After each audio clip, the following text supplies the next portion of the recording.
সমবেত সবাইকে আমার প্রীতি শুভেচ্ছা জানাই। আজকের অনুষ্ঠান আমার অত্যন্ত স্নেহাস্পদ সুভাষিস আগেই বলে দিয়েছেন যে এই অনুষ্ঠান ধরতে গেলে 1 বছর পরে হচ্ছে, এবং ও তো সবসময়ই মানে ডাকে, এবং ওর ডাকে সাড়া না দিয়ে পারা যায় না। তবে এবারেরটা আমি সুভাষিসকে বলেছিলাম যে আমি এটা করতে চাই। আমার মনে হয় যে আমি এখন পারবো, শরীর যতটা আমার সুস্থ আছে তাতে আমি খানিকক্ষণ বলতে পারবো। বিষয়টি তো আমার অত্যন্ত। এবার আমরা আসবো আসল কথাতে। আমরা সবাই জানি, একটু আগেই আমরা শুনেছি যে 22শে শ্রাবণ চলে গেছে, কিন্তু 22শে শ্রাবণকে স্মরণ করে আমরা আজকে অনুষ্ঠানে সমবেত হয়েছি। আমাদের বক্তব্য, আমাদের বিষয় সুভাষিস বলে দিয়েছেন, অন্তরঙ্গ জনে মৃত্যু রবিধা ও রবীন্দ্রনাথ। রবীন্দ্রনাথ কবি, নাট্যকার, গল্পকার, ঔপন্যাসিক, এসব কথা আমরা সবাই কম বেশি জানি, কিন্তু ব্যক্তি রবীন্দ্রনাথের যে একটা গভীর পরিচয় আছে সেটা অনেকটা আড়ালে চলে গেছে, অথবা খুব একটা পরিচিত নয়। কেননা তার অন্যান্য পরিচয় এমন বিস্তৃত এবং বিশ্বব্যাপী। তার সৃষ্টি তো শুধু কাব্যনাটক নয়, তার সৃষ্টি শান্তিনিকেতন, তার সৃষ্টি শ্রীনিকেতন, তার সৃষ্টি নৃত্যনাট্যে নাচকে তিনি জাতে তুলেছেন, মেয়েদের তিনি নাচ শেখানোর ব্যবস্থা করেছেন, ইত্যাদি ইত্যাদি।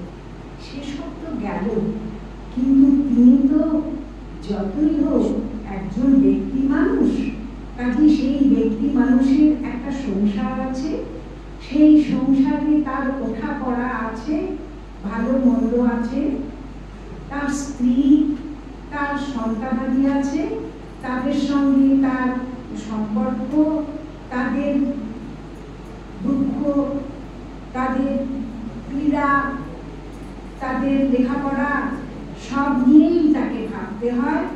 সব নিয়েই কখনো কখনো, একটু বাদেই আমরা সেটা বলবো, যে কখনো কখনো তাকে কত উদ্বিগ্ন হতে হয়েছে।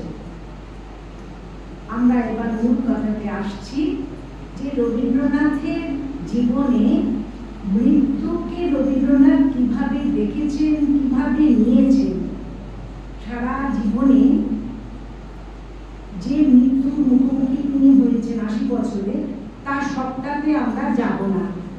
কেননা আমি বলতে চাই, তার সবচেয়ে অন্তরঙ্গজন যারা, তার সাংসারিক জীবনের সবচেয়ে নিকটতম যারা, তাদের মৃত্যু তার মধ্যে কি প্রতিক্রিয়া সৃষ্টি করেছিল, তিনি কিভাবে নিয়েছিলেন, জীবনের বাকি সব কাজকে তিনি অবরুদ্ধ হতে না দিয়ে অব্যাহত রেখে কেমন করে তিনি তার মুখোমুখি হয়েছেন, আমাদের আজকে মূল বক্তব্য তার। কাজেই যা আড়ালে আছে একটু, তাকেই আমরা সামনে এনে বলতে চাই। আমি আগে পরপর যাদের কথা বলবো, তাদের পরপর সকলেরই নাম এবং সম্পর্ক এবং তারিখটা বলে যাব, তারপরে একে একে এগোবো আরেকটু বিস্তৃত আলোচনায়। রবীন্দ্রনাথের জীবনের সবচেয়ে আগে যে মৃত্যু সম্মুখীন হয়েছিলেন, সে হলো তার জননী সারদা দেবীর মৃত্যু। সেটা হয়েছিল 1875 সালের 10ই মার্চ। রবীন্দ্রনাথ তখন প্রায় বালক। এরপরেই একটি আশ্চর্য মৃত্যু রবীন্দ্রনাথকে বিমূঢ় করে দিয়েছিল। সেটি 1884 সালের 19শে এপ্রিল তার অত্যন্ত প্রিয় নতুন বৌঠান, তিনি ছিলেন তখন সংসারে কনিষ্ঠা বধূ। রবীন্দ্রনাথ লিখেছিলেন বাড়িতে যিনি কনিষ্ঠা বধূ ছিলেন। আরো আরো প্রসঙ্গ আমরা আসছি ধীরে ধীরে। তারপরে যিনি চলে গেলেন তিনি রবীন্দ্রনাথের স্নেহাস্পদ অতি তরুণ বয়সে তার মৃত্যু ঘটেছিল। তার লেখালেখিতে একটা আগ্রহ ছিল, তিনি রচনা করছিলেন, রবীন্দ্রনাথের অনুপ্রেরণা তাকে অনেকখানি উদ্দীপিত করছিল এবং তিনি লিখেছিলেন, কিন্তু তিনি অচিরেই মারা গেলেন খুব তরুণ বয়সে। তার নাম বরেন্দ্রনাথ ঠাকুর। তিনি মারা গেছেন 1899 সালের 22শে অগাস্ট। তারপর 1899 সালের 22শে অগাস্ট, পরে আমরা ডিটেইলসে বলছি, আমি আগে একটু বলে নিচ্ছি। এরপরে যিনি গেলেন তিনি রবীন্দ্রনাথের অত্যন্ত প্রিয়জন, তিনি রবীন্দ্রনাথের পত্নী মৃণালিনী দেবী। 1902 সালে 23শে নভেম্বর। তারপর যিনি গেলেন তিনি রবীন্দ্রনাথের সন্তান, কন্যা সন্তান, দ্বিতীয় কন্যা সন্তান রানী বা রেণুকা, 1903 সালের সেপ্টেম্বর মাসে, 19শে সেপ্টেম্বর। তারপর 3 সাল, তারপর 5 সালে তার পিতার পরলোক গমন প্রধান। যদিও তার পিতা যথেষ্ট বয়স হয়েছিল এবং তিনি পরিণত বয়সে গেছেন। পরে আমরা আসছি।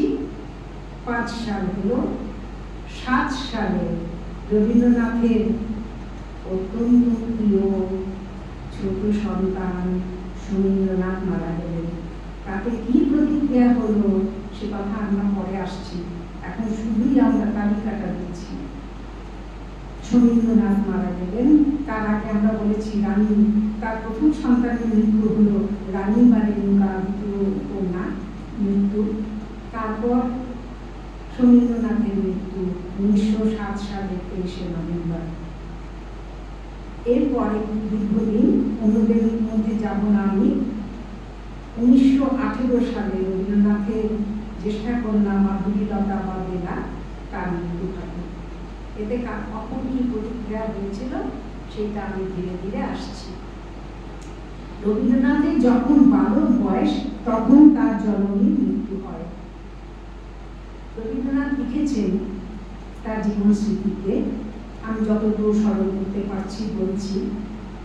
রবীন্দ্রনাথ লিখেছিলেন, যে ক্ষতি পূরণ হয় না, যে বিচ্ছেদের প্রতিকার নেই, তাকে ভুলে যাওয়ার শক্তি প্রাণ শক্তির অঙ্গ।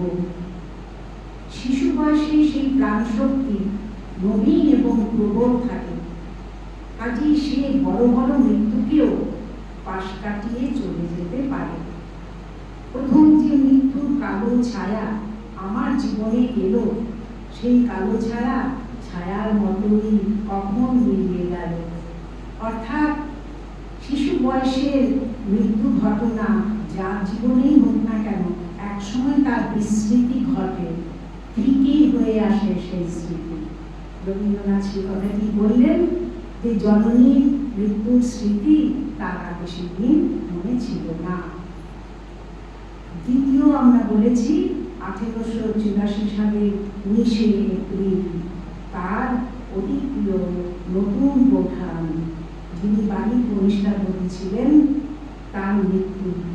তার মৃত্যুটা স্বাভাবিক মৃত্যু নয়, তিনি আত্মহত্যা করেছিলেন। রবীন্দ্রনাথ এই মৃত্যুকে বলেছেন যে আমার জীবনের এটি স্থায়ী শোক, যে যত দিন যাচ্ছে সেই বিচ্ছেদ শোকের সঙ্গে যেন অশ্রুর মালা গেঁথে চলেছে।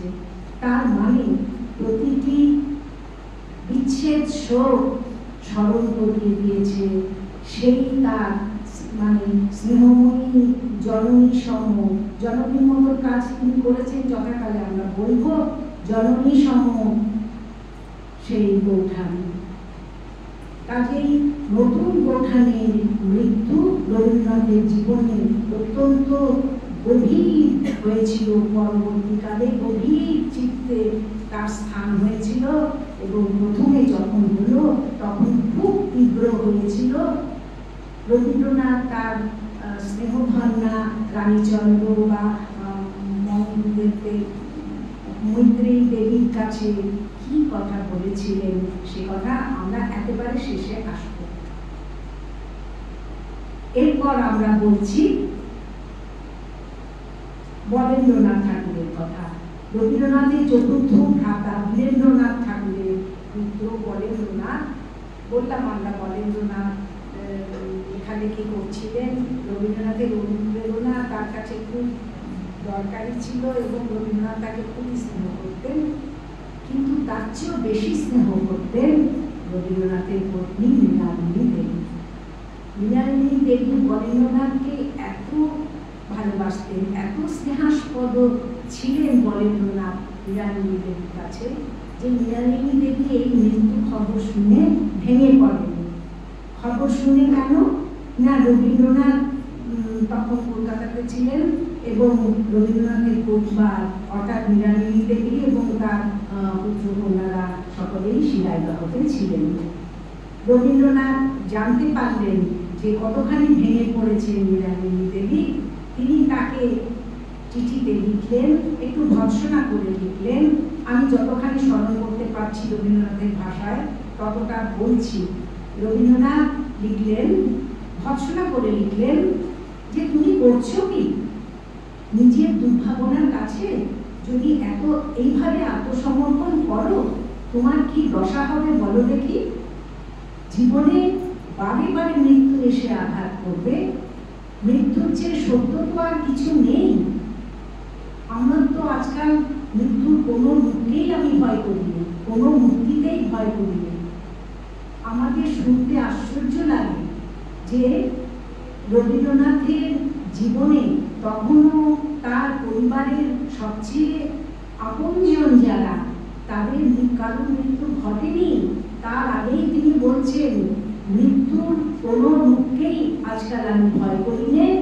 মৃত্যু সেই ভয়ানক রূপকেও তিনি আত্মস্থ করেছিলেন।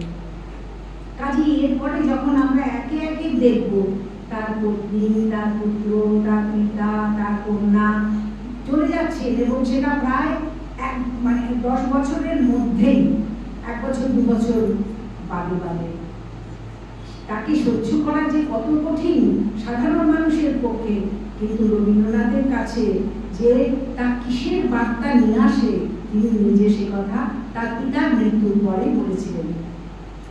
তাহলে মৃণালিনী দেবীকে ভর্ৎসনা করে লিখলেন এই কথা যে আমি আজকাল আর মৃত্যুর কোনো মুক্তিকেই ভয় পাই নে, মৃত্যু আসবেই জানা কথা।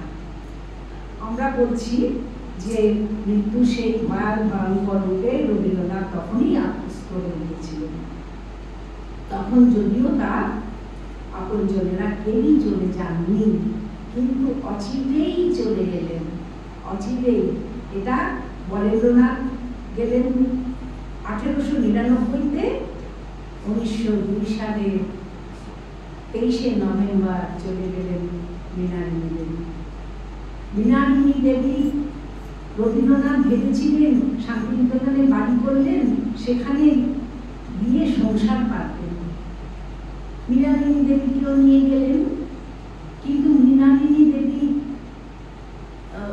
ওখানে গিয়ে অসুস্থ হয়ে পড়লেন। প্রথমে কবি ভাবেননি যে খুব গুরুতর অসুখ, দেখা গেল দীর্ঘদিন চলে যাচ্ছে কিন্তু অসুখ সারছে না। তখন তাকে সেই নিরাময়ের জন্য কলকাতায় আনা হলো এবং কলকাতায় আনার পরেও কিন্তু মৃণালিনী দেবীর অসুখ সারল না এবং তিনি জেদ ধরে তার মেজ জামাতাকে আমেরিকা থেকে আনিয়ে নিলেন, কেননা তার দ্বিতীয় কন্যা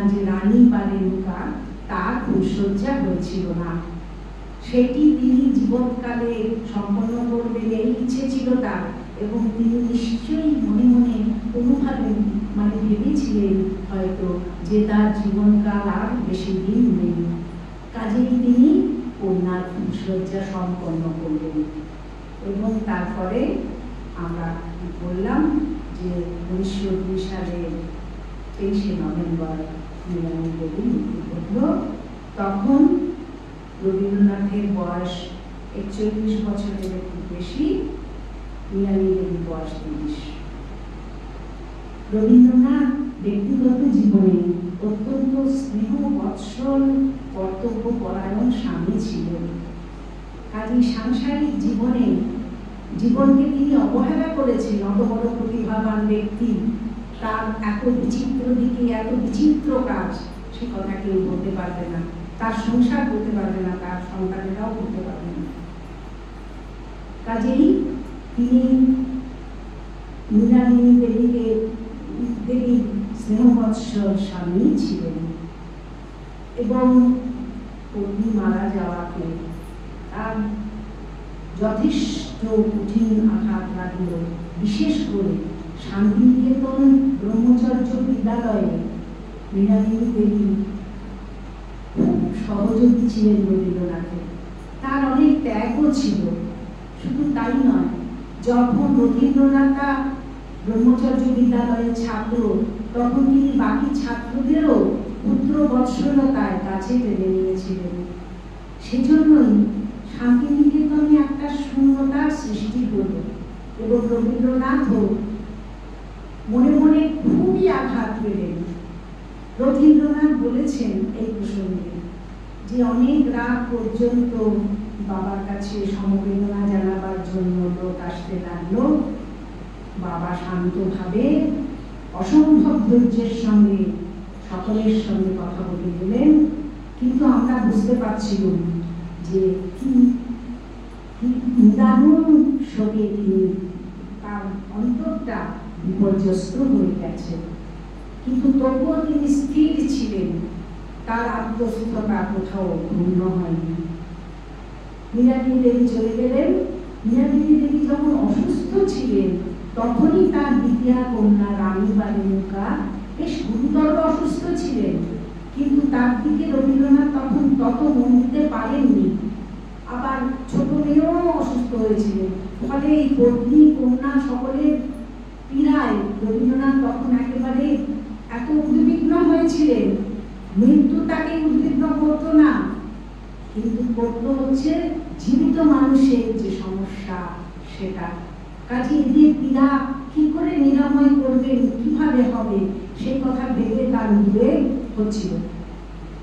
যাই হোক, অচিরেই আমরা দেখলাম মৃণালিনী দেবীর পরে অচিরেই আমরা দেখলাম যে রানী খুবই অসুস্থ হয়ে পড়লেন। ডাক্তার বললেন হাওয়া বদল করতে হবে। রবীন্দ্রনাথ তাকে হাজারীবাগে নিয়ে গেলেন। হাজারীবাগে কয়েক মাস থাকার পর দেখা গেল তার কোনো উন্নতি হয়নি। তখন রবীন্দ্রনাথ তাকে নিয়ে গেলেন আলমোড়াতে। হাজারীবাগ থেকে আলমোড়া সহজ পথ নয়, বিশেষ করে তখনকার দিনে। সেই আলমোড়াতে নিতে রবীন্দ্রনাথকে যে কত প্রতিকূলতার সম্মুখীন হতে হয়েছিল সে বিশদভাবে বলবার এখানে কোনো সুযোগ নেই। যাই হোক, আলমোড়াতেই গেলেন, কিন্তু আলমোড়াতেও তার নিরাময় হলো না, কিছু উন্নতি হলো না, বরং তিনি কলকাতায় ফিরে আসার জন্য জেদ ধরলেন। কলকাতায় ফিরে এলেন রানী। তার কিছুদিনের মধ্যেই তার মৃত্যু ঘটল।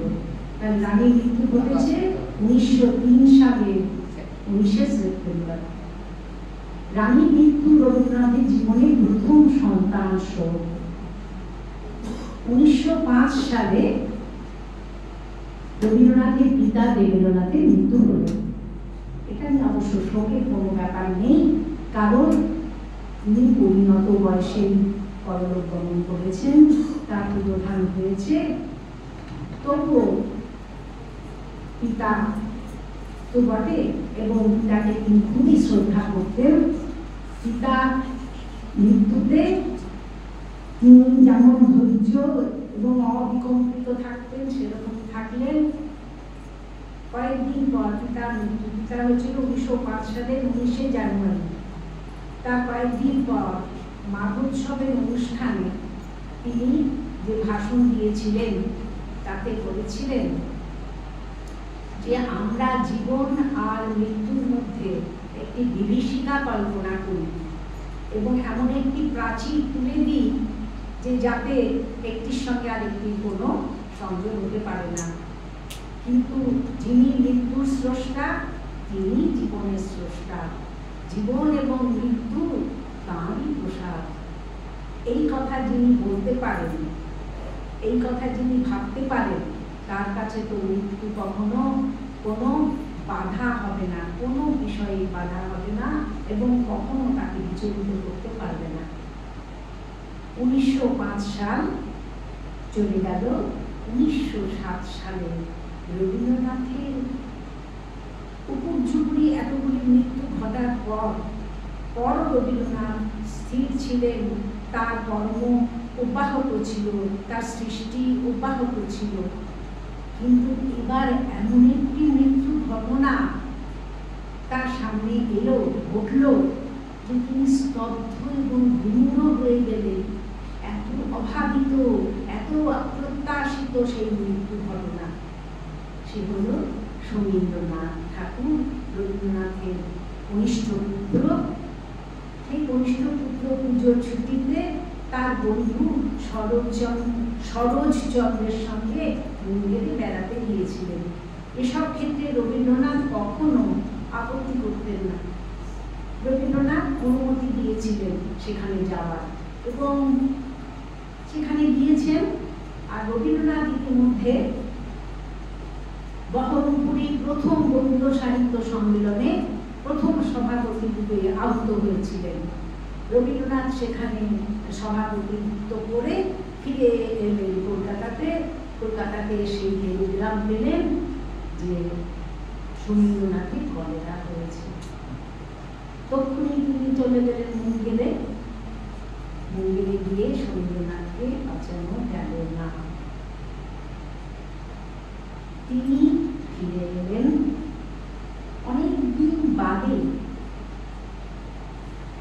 তিনি মীরা দেবীকে একটি চিঠিতে লিখেছিলেন যে সমী যেদিন চলে গেল তার পরদিন রেলে আসতে আসতে দেখলুম সমস্ত আকাশ জ্যোৎস্নায় ভেসে যাচ্ছে, কোথাও কিছু কম পড়েছে তার লক্ষণ নেই। মন বললে কোথাও কিছু কম পড়েনি। ফিরে এলেন। ফিরে এসে আমরা আগেই বলেছি যে এটা রবীন্দ্রনাথকে একেবারে বিমূঢ় করেছিল, কেননা তিনি অসুস্থ তো ছিলেন না, কাজেই এত অভাবিত, এত অপ্রত্যাশিত মৃত্যু যে রবীন্দ্রনাথকে একেবারে একদিক থেকে বিমর্ষ করে দিয়েছিল। কিন্তু তা সত্ত্বেও তিনি স্থির ছিলেন। তিনি দুই কন্যাকে নিয়ে, বেলা এবং মীরা, এই দুই কন্যাকে নিয়ে তিনি শিলাইদহ চলে গেলেন এবং একাধিক ক্রমে 5 মাস রইলেন এবং পৌষ উৎসবের পর্যন্ত শান্তিনিকেতনে গেলেন না। এরকম ঘটনা রবীন্দ্রনাথের জীবনে আর সম্ভবত একবার হয়েছিল যে দেশে তিনি আছেন অথচ পৌষ উৎসবে তিনি গেলেন না। মাঘোৎসবে 2-1 দিনের জন্য কলকাতাতে এলেন, এসে একটি ভাষণ দিলেন। সেই ভাষণের নাম দুঃখ। সেটি ধর্ম নামে যে গ্রন্থ আছে রবীন্দ্রনাথের তাতে গৃহীত হয়েছে। সেই দুঃখ একটি অসামান্য প্রবন্ধ, যে রবীন্দ্রনাথের জীবনে নিন্দা, অপবাদ, মৃত্যু যত কিছু হয়েছিল তার সমস্ত কিছু রবীন্দ্রনাথ কিভাবে গ্রহণ করেছেন তার নির্যাস যেন এই দুঃখ প্রবন্ধটি। এখানে এই প্রবন্ধের একটি পংক্তি আছে যা আমি এখনো মনে করতে পারছি। তিনি লিখেছিলেন, মানুষের জীবনে দুঃখের অভাবের মতো এমন অভাব আর কিছুই নাই। কি আশ্চর্য কথা! আমরা সবসময় দুঃখকে এড়িয়ে চলতে চাই, আর রবীন্দ্রনাথ বলছেন দুঃখের অভাবের মতন এমন কোনো অভাব আর নেই। যে যিনি লিখতে পেরেছিলেন যে দুঃখ যদি না পাবে তো দুঃখ তোমার বুঝবে কিসে, বিষকে বিষে দাহ দিয়ে দহন করে মারতে হবে। কাজেই দুঃখ প্রবন্ধটি খুবই স্মরণীয় হয়ে আছে। রবীন্দ্রনাথ ফিরে এলেন শান্তিনিকেতন থেকে ফিরে, আমরা বললাম মাঘোৎসবে 2-1 দিনের জন্য এসেছিলেন, এসে এই প্রবন্ধ পাঠ করলেন। তারপর যেমন চলছিল রবীন্দ্রনাথের সেরকমই চলতে লাগলো, তার কাজ কর্ম সবই। এরপর যে মৃত্যু রবীন্দ্রনাথের জীবনে এলো, সন্তান মৃত্যু। রবীন্দ্রনাথের প্রথম সন্তান বেলা বা মাধুরীলতা দেবী। সেই মাধুরীলতা দেবী অবশ্য অপ্রত্যাশিত নয়, অনেকদিন ধরে তিনি অসুস্থ ছিলেন। সেই অসুস্থতার জন্য প্রায় তিনি চলে যেতে পারেন এরকম একটা ধারণা সকলেরই হয়েছিল। রবীন্দ্রনাথ সেজন্য তাকে মাঝে মাঝে দেখতে যেতেন কিন্তু কন্যাকে।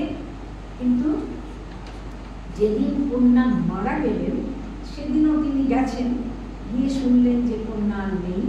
তখন তিনি আর যে গাড়িতে গিয়েছিলেন সে গাড়ি থেকেও নামবেন না, তিনি সেখান থেকে চলে গেলেন। সন্ধ্যেবেলাতে বিচিত্রা ক্লাব ছিল রবীন্দ্রনাথের জোড়াসাঁকোতে, বিচিত্রা বলে বিশাল ভবন ঘর, সেখানে সভা হয়েছিল। রবীন্দ্রনাথ সেখানে যোগ দিলেন এবং সকলের সঙ্গে সামাজিকতা কথাবার্তা সবাই সঙ্গেই সেটি করতে লাগলেন। কেউ দেখে বুঝল না যে তার প্রথম সন্তান, তার অত্যন্ত আদরের বেবি মারা গেছে। এমনি করেই তিনি মৃত্যুকে এমন সহনশীলতার সঙ্গে গ্রহণ করেছেন যে আমাদের সেটাই অবাক করে যে আমরা কেঁদে লুটিয়ে পড়ি, আমরা অস্থির হয়ে পড়ি, আমাদের যেন দিন আর কাটে না। কিন্তু তিনি কেমন করে এই মৃত্যুকে তিনি নিজের মধ্যে আত্মস্থ করেছেন, সেইটি আমাদের মূল কথা। এবার আমাদের কথা যেটা আমরা দেখলাম যে এতগুলি মৃত্যুর ঘটনা রবীন্দ্রনাথ কিভাবে সহ্য করেছেন, কত ধৈর্যে আত্মসমাহিতভাবে তিনি গ্রহণ করেছেন। কিন্তু সবচেয়ে বেশি যে মৃত্যু তাকে দহন করেছে সে মৃত্যু হলো তার নতুন বোঠানের মৃত্যু, যেটা আমরা আগেই বলেছি অস্বাভাবিক মৃত্যু, তার আত্মহত্যা। রবীন্দ্রনাথ লিখেছিলেন 24 বছর বয়সে আমার যে শোক হলো সেটি স্থায়ী বিচ্ছেদ শোক। সেই বিচ্ছেদ শোকে আমার অশ্রুমালা গেঁথে চলেছে দীর্ঘদিন ধরে। সেই নতুন বোঠানের যে মৃত্যু, সেই মৃত্যুই রবীন্দ্রনাথের মনে সবচেয়ে বেশি করে লেগেছিল এবং জীবনের পর্বে পর্বে তিনি তাকে স্মরণ করেছেন। সেই বাল্যকালে যখন জননী লোকান্তরিত হলেন, তখন এই বাড়ির যিনি কনিষ্ঠা বধূ, তিনি মাতৃহীন বালকদের কাছে টেনে নিয়ে মাতৃস্নেহে মাতৃশোক ভরিয়ে দিয়েছিলেন, তাদের নাইয়ে খাইয়ে তাদের কাছে টেনে নিয়েছিলেন। সে কথা রবীন্দ্রনাথ জীবনে কোনোদিন ভোলেননি। এমনকি জীবনের শেষ পর্যায়েও রবীন্দ্রনাথ এই কথাগুলো স্মরণ করেছেন। আমরা একটু বাদে সেটাতে আসছি যে তাদের কাছে টেনে নিয়েছেন। এমনকি রবীন্দ্রনাথ কেউ বলেছেন যে তার উপনয়নের সময়, যখন জননী লোকান্তরিত হননি, উপনয়নের সময় তাদের ভবিষ্যান্ন এই নতুন বোঠান রেখে দিতেন, সে তাদের কাছে অমৃত বলে মনে হতো।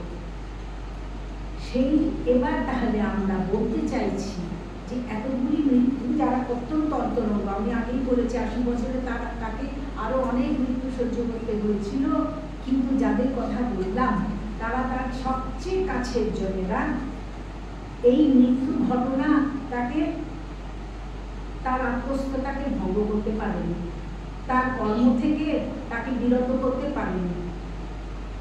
কিন্তু কোন মৃত্যু সবচেয়ে বেশি প্রভাব ফেলেছে তার চিত্তে, এইটি আমাদের একটি প্রশ্ন। সেই প্রশ্নতে আমরা দেখব, উত্তরে আমরা দেখব যে সবচেয়ে বেশি যদি প্রভাব কোনো মৃত্যু ফেলে থাকে তাহলে সেই মৃত্যু হলো নতুন বোঠান কাদম্বরী দেবীর মৃত্যু। 1914 সালে রবীন্দ্রনাথ একটি কবিতা লিখেছিলেন। সেই কবিতাটির নাম ছবি, বলাকা কাব্যগ্রন্থে গৃহীত হয়েছে। রবীন্দ্রনাথ এলাহাবাদে গিয়েছিলেন তার ভাগ্নে সত্যপ্রসাদের জামাতা অথবা ভাই বাড়িতে, এলাহাবাদে কয়েকদিন ছিলেন তারাপীঠে। তখন দেয়ালে নতুন বোঠানের একটি ছবি ছিল, সেই ছবি দেখে এই কবিতা লিখেছিলেন। এটা নিয়ে কোনো বিতর্ক নেই, এটা একেবারে নিশ্চিত সত্য। তা সত্ত্বেও আমি বলছি যে মৃণালিনী দেবীর ছবি দেখে লিখেছেন না কাদম্বরী দেবীর ছবি দেখে লিখেছেন, এটা নিয়ে একটা মৃদু গুঞ্জন তখনও উঠেছিল। রবীন্দ্রনাথকে কৃষ্ণকৃপালিনী, যিনি রবীন্দ্রনাথের নাথ জামাই ছিলেন, কৃষ্ণকৃপালিনীর রবীন্দ্র জীবনী নিয়ে একটি গ্রন্থ আছে। তারা সরাসরি জিজ্ঞেস করেছিলেন রবীন্দ্রনাথকে, যে গুরুদেবকে, এমনকি প্রশান্ত মহালনবিশ মিশ্র সরাসরি জিজ্ঞেস করেছিলেন যে এই কবিতাটি কাকে নিয়ে লেখা। রবীন্দ্রনাথ পরিষ্কার বলেছেন যে লেখা নয়, এটা নতুন বোঠানকে নিয়ে লেখা। সেটা 1914 সালের কথা। 1917 সালে কবিতাটি 14 সালের কথা। কবিতাটির প্রসঙ্গ আমরা একটু পরে বলবো, আমাদের আসলে কয়েকটি পঙ্ক্তি উদ্ধৃতি দিতে হবে, উল্লেখ করতে হবে, যদিও আমি ভালো বাচিক শিল্পী নই, তবু বলতে হবে। রবীন্দ্রনাথ এই কবিতাটি লিখেছিলেন 1917 সালে কবি অমিয় চক্রবর্তীর একটি চিঠি তিনি পেলেন। অমিয় চক্রবর্তীর অগ্রজ আত্মহত্যা করে মারা যান। তাতে অমিয় চক্রবর্তী অত্যন্ত আঘাত পান। কবির কাছে তিনি একটি জানিয়ে চিঠি লিখেছিলেন। রবীন্দ্রনাথ চিঠিটি পড়ে খুব ব্যথিত হয়েছিলেন এবং লিখেছিলেন যে তুমি যে বয়সে যে শোক পেয়েছ, আমি এক সময় তোমারই মতন বয়সে সেই রকম শোক পেয়েছিলাম। তারপরে যে কথাগুলো তিনি লিখেছিলেন, আমি সেই কথাগুলো তারই ভাষায় বলবার চেষ্টা করছি। তিনি লিখেছিলেন, আমার পরমাত্মীয়, না করেনি উল্লেখ করেনি বোঠান, আমার পরমাত্মীয় আত্মহত্যা করে মারা যান। শিশুকাল থেকে আমার পূর্ণ নির্ভর ছিলেন তিনি। তার আকস্মিক মৃত্যুতে আমার পায়ের তলা থেকে পৃথিবী সরে গেল, আমার আকাশ থেকে আলো নিভে গেল, আমার জগৎ শূন্য হয়ে গেল, আমার জীবন স্বাধীন হয়ে গেল। আমি আর ভাবতেও পারিনি যে আমার জীবন আবার স্বাভাবিক হয়ে উঠতে পারবে। কাজে বুঝতেই পারছি আমরা যে আমার পরমাত্মীয় যিনি সম্পর্কে উল্লেখ করছেন তিনি বোঠান, এবং তিনি শিশুকাল থেকে তাকে কাদম্বরী দেবী যখন বিবাহ হয়ে তার জোড়াসাঁকোতে আসেন, তখন রবীন্দ্রনাথের বয়স মাত্র 7 বছর। কাজেই শিশু বয়স থেকেই তিনি কাদম্বরী দেবীর স্নেহ লাভ করেছিলেন। এটা আমরা বলছি 17 সালের কথা। এরপরে আমরা বলবো 1935 সালের একটি কথা।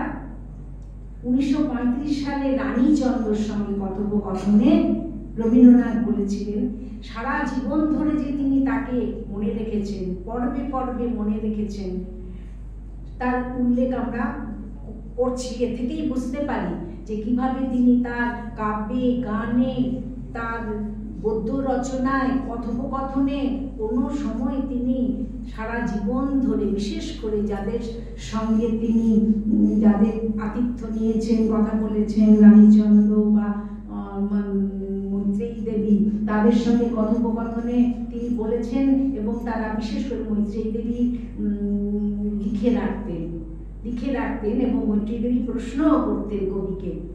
সেইগুলো আমরা বলবো।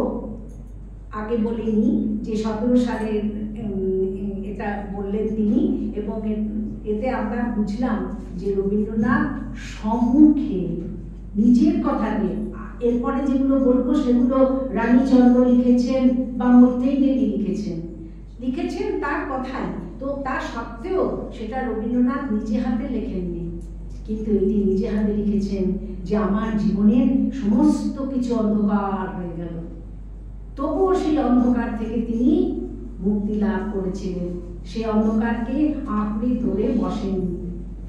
1935 সালে গুরুদেব গ্রন্থে রানীচন্দ্র লিখেছেন যে, রানীচন্দ্র প্রশ্ন বলেছেন, হয়তো তিনি বলেছেন বউ ঠাকুরকে খুব ভালোবাসতেন তাকে, তিনিও আমাকে খুব ভালোবাসতেন। রানীচন্দ্রকে আরো বলেছিলেন যে নতুন প্রধান মারা গেলেন, সে যে কি বেদনা বাজলো বুকে, তখন রোজ রাতে ছাদে পায়চারি করেছি আর আকাশের দিকে তাকিয়ে বলেছি, নতুন প্রধান তুমি কোথায়, আমায় একবার দেখা দাও। এমনি করে হয়তো আমার সারা রাত কেটে গেছে। বললেন কাকে? রানীচন্দ্রকে বললেন এই কথা। তারা লিখে রেখেছিলেন। এগুলো তো স্মৃতি কথা না, এগুলো পরবর্তী জীবনে আমাদের, এই যে আমরা বলতে পারছি, কিছুই জানতে পারতাম না তার অন্তরের কথা, অন্তরের নিগুড় কথা, সুচির স্থায়ী সে কথা। তারপর আমরা বলছি মঙ্কুতে রবীন্দ্রনাথ বেশ 2-3 বার গিয়েছিলেন, এবং মৈত্রেয়ী দেবী তো ছিলেন গৃহস্বামিনী, কাজেই তাকে তো কাজে ব্যস্ত থাকতে হতো, কিন্তু অবসর সময়ে তিনি লিখে রাখতেন। কবিকে যেমন প্রশ্ন করতেন তিনি, তেমনি লিখেও রাখতেন সেগুলো উত্তর। মৈত্রেয়ী দেবীকে তিনি বলেছিলেন যে জীবনের ওপর আর কেউ সেরকম দাগ কাটেনি। এখন মনে হয় যে তিনি যত দূরে চলে গেছেন ততই যেন আরো উজ্জ্বল হয়ে উঠেছে। বিশেষ করে তিনি যত দূরে চলে গেছেন দিনগুলো যেন তত উজ্জ্বল হয়ে উঠেছে। মৈত্রেয়ী দেবীকে বলেছিলেন যে তাকে মনে করিনি বটে, কিন্তু তিনি আছেন, জীবনের মূলে আছেন বলেই তাকে সর্বদা মনে করতে হয় না। তিনি ছিলেন বলেই, তিনি একদা এসেছিলেন বলেই আমার জীবন এত আনন্দময়, আমার জীবনে এত মাধুর্য। এই কথা তিনি বললেন মৈত্রেয়ী দেবীকে। উপস্থিত আমাদের এই কথা এইখানে সাংব, কিন্তু আমরা বলবো যে ছবি কবিতাটি যে নতুন বোঠানের ছবি দেখেই লেখা, তার প্রমাণ কবিতাটির ভেতরেই আছে। কবিতাটি ভালো করে হৃদয়ঙ্গম করলে বুঝতে পারা যায় যে এর ভেতরে আর কেউ নেই।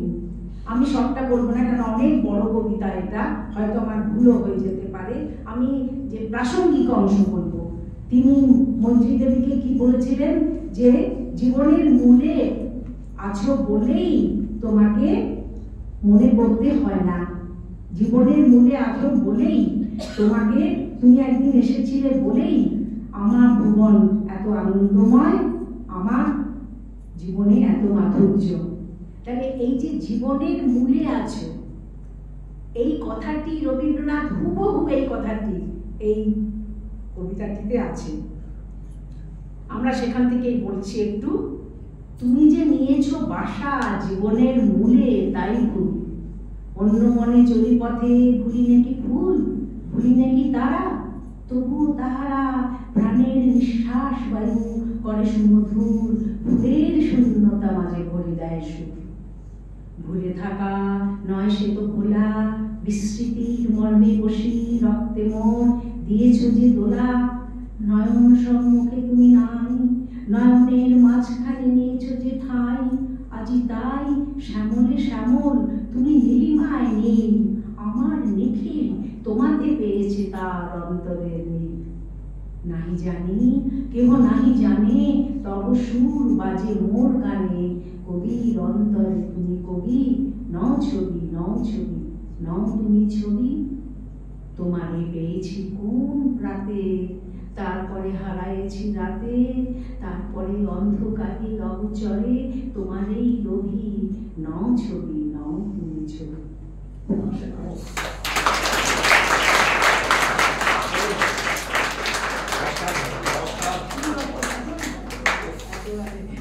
কিছু কিছু ভুল করেছে কিনা তারই এখন দিয়ে